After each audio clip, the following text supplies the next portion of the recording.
आज सकाळपासूनच मीना आणि राकेश त्यांचे सामान पॅक करत होते। राकेश म्हणाला, मीना सर्व सामान व्यवस्थित घे, काहीही मागे राहायला नको। घरातील इतर म्हणजे त्याचे आई बाबा, मोठा भाऊ सुनील आणि वहिनी कविता हे आपापल्या खोलीत होते। घरात एक वेगळी शांतता पसरली होती। सगळ्यांना सगळं समजत होतं, पण कोणी काही बोलत नव्हतं। आज मीना आणि राकेश घर सोडून वेगळे राहायला जाणार होते। काही वेळाने मीना किचनमध्ये आली। ती तिच्या लग्नात मिळालेले सामान बाजूला काढत होती, भांड्यावरचे नाव बघत होती। तेवढ्यात तिच्या सासूबाई किचनमध्ये आल्या आणि कमरेवर हात ठेवून तिच्या जवळ उभ्या राहिल्या।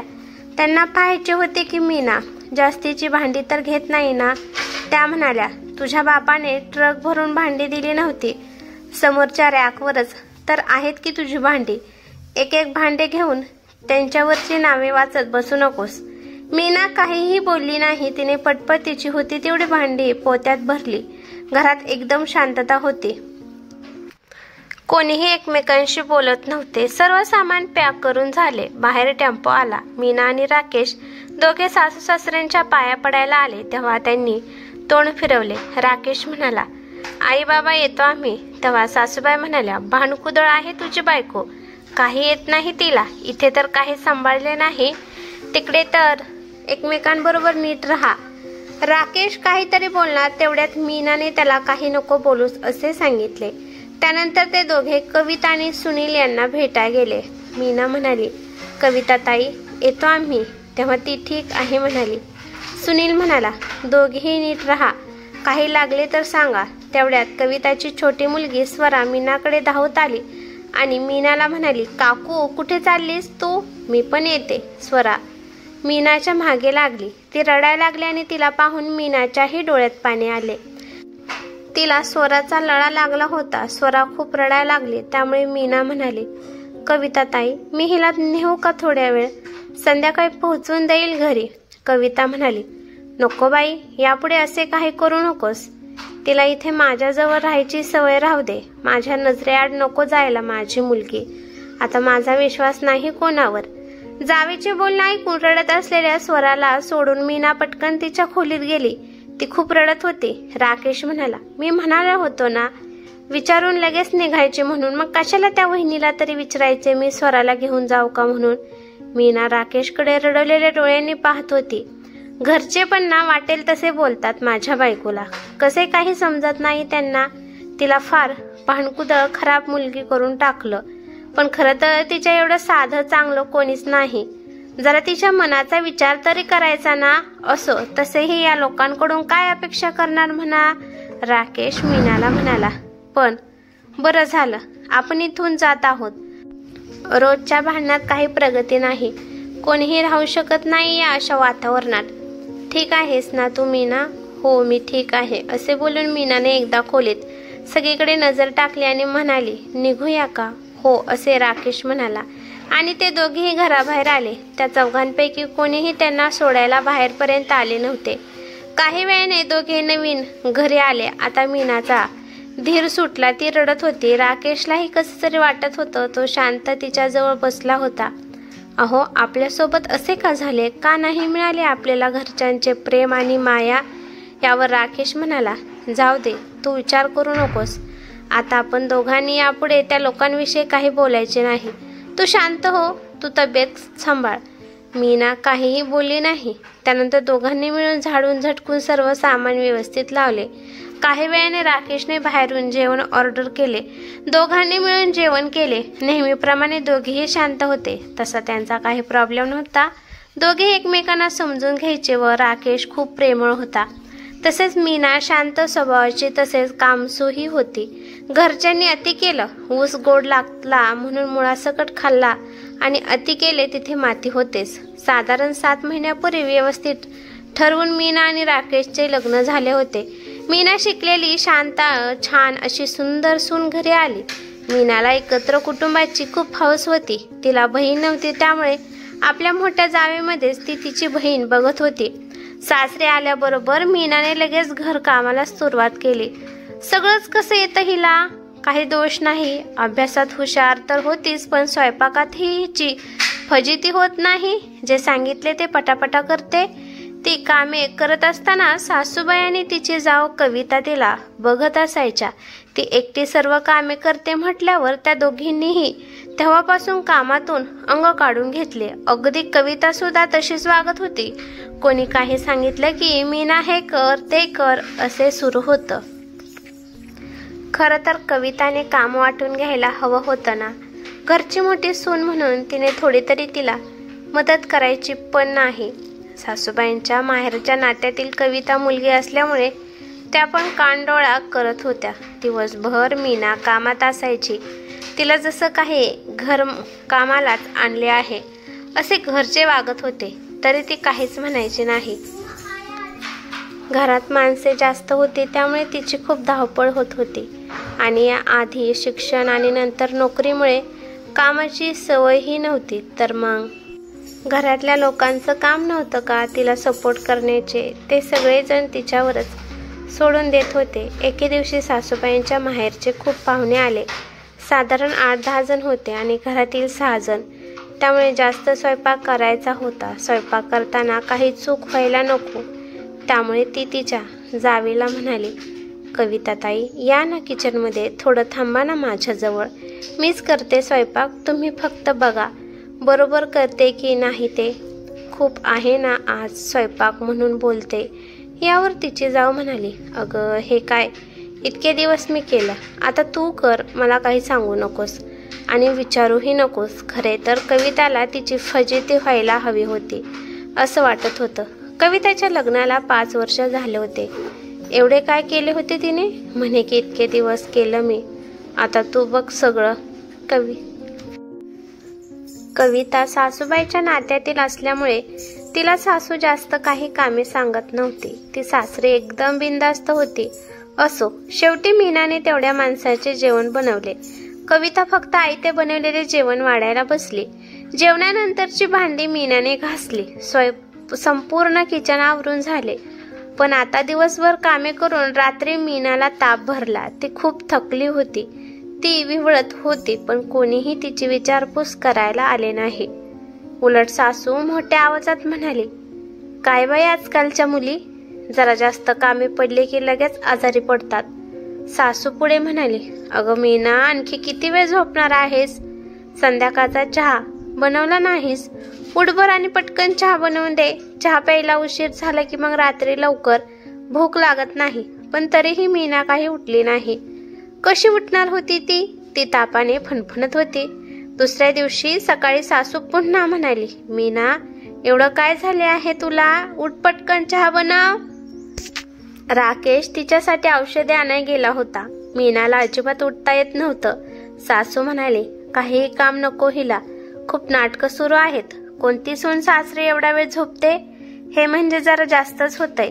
हेच वळण लावले आहे का तुला तुझ्या आईने? असे सासूबाई बडबड करत होत्या. तेवढ्यात राकेश आला आणि आईचे बोलणे ऐकले. तो म्हणाला, आई, नेहमी तर मीना न सांगता तिची सगळी कामे करते.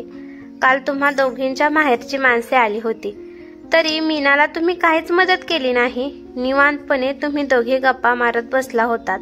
मी काल बोलणार होतो, पण मीनाने मला बोलून दिले नाही. आज ती आजारी आहे, मग आई तू वहिनीला चहा स्वयंपाक बनवायला सांग. असे म्हणून तो खोलीत गेला. त्याची आई मात्र खूप रागाला गेली. खोलीत जाऊन राकेशने मीनाला उठवले आणि म्हणाला, मीना, तू आधी ही गोळी घे, ताप कमी होईल. तोपर्यंत मीच तुझ्या नाश्त्याची बघतो. असे बोलून तो किचनमध्ये गेला आणि मीनासाठी त्याने चहा आणि बिस्किट आणले. तेव्हा मीना म्हणाली, अहो तुम्ही कशाला बनवलात नाश्ता? आता मी बरी आहे, मी करेन सर्व. तेव्हा राकेश म्हणाला, तू झोप, जरा आराम कर आणि आता घरकाम जरा कमी करत जा. मला तर असे वाटते की तू आता लक्ष देऊ नको. तुझ्या जॉबचं बघ आता. बरं, नुसतं काम असतं तर ठीक होतं, पण येता जाता टोमणे, हे केले नाही ते केले नाही, आमच्याकडची ही पद्धत नाही, असं कर तसं कर, याने मीना घाबरून जायचे. तरी तिने या बाबतीत कधीच राकेशला काही सांगितले नाही. पण 1-2दा राकेशने आई आणि वहिनी मीनाबद्दल बोलत असताना ऐकलं. तेव्हा तो त्यांना काहीही बोलला नाही. पण आता तो म्हणाला, मीना, काय चाललं आहे हे घरात? या दोघे का बोलत असतात तुला आणि तू हे कारण नसताना का ऐकून घेते? मीना म्हणाली, आई आणि कविता ताई या दोघींना वाटतं सगळं त्यांच्या पद्धतीने व्हायला हवं. मी तसा प्रयत्न करते, मी स्वयंपाक चांगला करते, पण त्यांना पटत नाही. त्यावर राकेश म्हणाला, त्याचा तू विरोध करायला हवा. तू बोलायला पाहिजे. किती सहन करतेस, तू ऐकून घेतेस, त्यामुळेच त्या दोघी सतत तुला बोलतात. खरं तर ज्याने त्याने ज्याचे त्याचे काम करायला पाहिजे. त्या दोघी सर्व काम तुला एकटीला देतात. म्हणतो आईबाबांचे जाऊ देत, पण वहिनीने तरी दादाची स्वतःची तिच्या मुलीची कपडे धुवायला हवीत की नाही? बरं, कपड्यांचे तर जाऊ देत, भांड्याचे तसेच आहे. आई ते बनवलेले जेवण जेवतात आणि उठून जातात. तू सगळी जेवलेली भांडी गोळा करून घासत बसतेस. त्यांनाही जर कामे करायला आवडत नाही तर मग घरकाम करायला एखादी कामवाली ठेवायला काय हरकत आहे? आपल्या लग्नाच्या आधी घरात प्रत्येक कामासाठी कामवाली बाई होती. माझे लग्न काय झाले आणि आईने तिला कामावरून काढून टाकले. आणि आई आता तुला एकटीलाच काम सांगते. हे बघते काही नाही. आता तू पण स्वतः नोकरी शोधायला सुरुवात कर. तुझे एवढे शिक्षण असं वाया जाऊ देऊ नको, असे बोलून राकेश तिला समजावत होता. आधीची नोकरी मीनाने या घरापासून लांब पडते म्हणून सोडली होती. आता मीना नोकरी शोधत होती. काम झाल्यानंतर बराच वेळ ती लॅपटॉप मोबाईल घेऊन बसत होती आणि हेच तिच्या घरच्यांना खटकलं. सारखा मोबाईल हातात असतो, कोणाशी बोलते काय माहिती. मीना जेव्हा कामात असायची तेव्हा कोणी तिच्याकडे लक्ष देत नव्हते आणि थोडा वेळ फोन हातात घेतला की सगळे लगेच बोलायचे. त्यामुळे आता ती ह्या गोष्टीला घाबरून होती. एके दिवशी तिला एका ठिकाणी इंटरव्ह्यूचा कॉल आला, पण घरातले सगळे काम करून निघावी लागणार म्हणून आज मीना घाईत होती. तिची खूपच धावपळ झाली, त्यामुळे 1-2 कामे करायला जमलं नाही आणि ती इंटरव्ह्यूला गेली आणि तिथे ती सिलेक्ट देखील झाली. आल्यानंतर घरातली त्याची वाट बघत होते. स्पेशली तिच्या सासूबाई आणि जाऊबाई तिला खूप बोलल्या. मीनाला नोकरी मिळाल्याचा आनंद सुद्धा त्यांच्याबरोबर शेअर करावासा वाटला नाही. संध्याकाळी राकेश घरी आल्यानंतर तिने सगळं सांगितले. तो खूप खुश होता. तो म्हणाला, खरंच खूप हुशार आहेस तू मीना. मला खात्री होती तुला जॉब नक्की मिळेल म्हणून.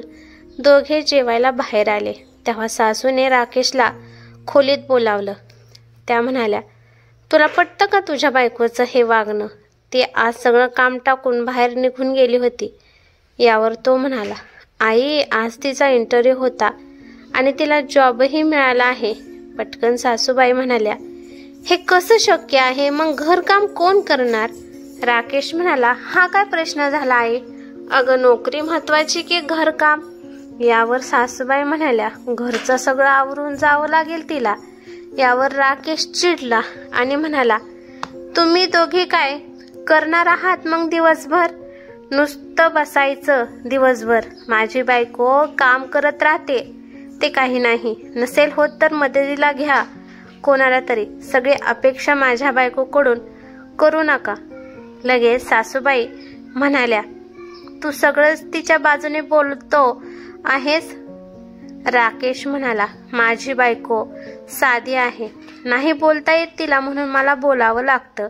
मला दिसते ना तुम्ही दोघे किती त्रास देता तिला ते. त्यानंतर एवढे बोलून राकेश तेथून निघून गेला आणि खोलीत येऊन मीनाला म्हणाला, आता खूप अति होत आहे. आपण याबद्दल काहीतरी करायला पाहिजे. मीना म्हणाली, काय करत आहात तुम्ही? नका भांडू तुम्ही, मी बोलते ना त्यांच्याशी सावकाश. राकेश म्हणाला, मी तुझं बोलणं बघितलं आहे. एवढ्या 6 महिन्यात तू काही बोलली नाहीस, फक्त सहन करत राहिले. सासूबाई चिडल्या, सोबत जाऊही चिडली आणि म्हणाल्या, ही मीना घरात फूट पाडत आहे, एकाचे 2 करून सांगत आहे. यावर राकेश म्हणाला, नाही मला दिसत नाही का घरात काय चाललं आहे ते? आई आणि वहिनी तुम्ही दोघे अति गैरफायदा घेत आहात तिचा. ती करते तर तिला सगळं काम देत आहात. जरा माणुसकीने वागा. यावर कविता म्हणाली, आता तुमची बायको काम करते तर दिसते. ती येण्याआधी इतके दिवस वहिनी काम करत होती ते बरं दिसत नव्हतं. तेव्हा राकेश म्हणाला, वहिनी मी तुम्हालाही म्हणत होतो की नका करत जाऊ दिवसभर काम, जरा काहीतरी दुसरा छंद जोपासा, नोकरीचं बघा. सांगा बरं, मी तुम्हाला असं बोललो होतो की नाही ते? हो बोलला होतात भाऊजी. मग वहिनी मला सांगा, तरी सुद्धा तुम्ही असं का वागलात? तुम्हाला स्वतःला अनुभव असताना सुद्धा तुम्ही दुसऱ्यांना त्रास दिला का? असं केलं तुम्ही सपोर्ट करायला हवा होतात मीनाला. यावर कविता वहिनी काही बोलली नाही. राकेश पुढे म्हणाला, हे मला चालणार नाही. यापुढे घरात माझी बायको एकटी काम करणार नाही. सासूबाई म्हणाल्या, नसेल करायचं तर ठीक आहे, तुम्ही तुमची दुसरीकडे सोय करा, इथे आयते राहता येणार नाही. राकेश म्हणाला, ठीक आहे, आम्ही आमची सोय करू. मग राकेशने घर पाहायला सुरुवात केली. त्यांना त्याच एरियामध्ये थोडेसे लांब छान घर मिळाले. 5 दिवसानंतर मीनाला पण ऑफिस जॉईन व्हायचं होतं. तिने आधी वेगळे राहायला विरोध केला. ती म्हणाली, अहो आपण वेगळे नको राहायला. मला सगळे नातेवाईक समाजातील लोक नावे ठेवतील की मी घरात फूट पाडली. पण राकेशला विशेष फरक पडला नाही. तो म्हणाला, आपण इथून जाणार आहोत आणि ते ठरलेले आहे. हे तुझ्या चांगल्यासाठीच आहे मीना. यापुढे मला कुठल्याच गोष्टीत वाद नको आहे. मीना शांत बसली. नवीन घरामध्ये मीना आणि राकेशला खूप छान वाटत होतं. दोघांचे काम लगेच होऊन जायचं. ती पुढच्या स्पर्धा परीक्षेची सुद्धा तयारी करत होती. मनही प्रसन्न राहायचे दिवसभर. राकेश मुळातच चांगला आणि समजूतदार होता, त्यामुळे काही अडचण नव्हती. 5 दिवसानंतर मीनाने ऑफिस जॉईन केले. सकाळीच ती दोघांचा स्वयंपाक करून घ्यायची. छान बस्तान बसले होते. त्यांना स्वराची आठवण येत होती, पण काय करणार, काही गोष्टींना इलाज नसतो. आता इकडे सासरी मात्र कविताला सर्व कामे करताना नाकी नव येत होते. मीनाचे लग्न झाल्यापासून ती काहीच काम करत नव्हती. तिची काम करायची सवय मोडली होती आणि आता सासूबाई परत कविताच्या मागे लागल्या होत्या. स्वतः काही करत नव्हत्या, एकटीला सगळं काम देत होत्या.